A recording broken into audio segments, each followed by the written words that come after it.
എല്ലാവർക്കും ക്രിസ്തുവിൽ എന്റെ സ്നേഹവന്ദനം. Assemblies of God Palode section convention ഈ വരുന്ന വ്യാഴം, വെള്ളി, ശനി, ഞായർ ദിവസങ്ങളിൽ പാലോട് പഴയ ബസ് സ്റ്റാൻഡ് ഗ്രൗണ്ടിൽ വെച്ച് നടത്തുവാൻ കർത്താവിൽ ആശ്രയിച്ച് തീരുമാനിച്ചിരിക്കുന്നു.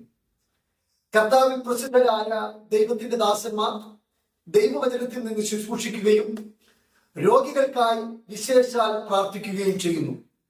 Assemblies of God Palode section choir ഗാന ശുശ്രൂഷകൾക്ക് നേതൃത്വം നൽകുന്നു.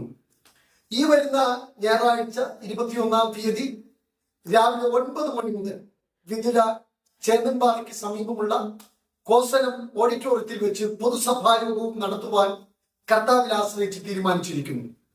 എല്ലാ ദൈവത്തിന്റെ ദാസന്മാരെയും ദൈവസഭകളെയും ഈ മീറ്റിംഗിലേക്ക് ഞാൻ ഹാർദവുമായി സ്വാഗതം ചെയ്യുന്നു. ഈ കൂടിവരവ് നമ്മുടെ സഭകൾക്കും നമ്മുടെ കുടുംബങ്ങൾക്കും ഒരു അനുഗ്രഹമായി തീരട്ടെ എന്ന് ഞാൻ ദൈവാത്മാവിൽ പ്രാർത്ഥിക്കുകയും ആശംസിക്കുകയും ചെയ്യുന്നു. വിശേഷാൽ എല്ലാ ദൈവമക്കളെയും എല്ലാ ദൈവത്തിന്റെ ദാസന്മാരെയും ഈ മീറ്റിംഗിലേക്ക് ഒരു പ്രാവശ്യം കൂടി സ്വാഗതം ചെയ്യുന്നു. സർവകൃപാലുവായ ദൈവം നമ്മെ ഒരുമിച്ച് അനുഗ്രഹിക്കുമാറാകട്ടെ. God bless you. ദൈവം നമ്മെ അനുഗ്രഹിക്കുമാറാകട്ടെ. ആമേൻ.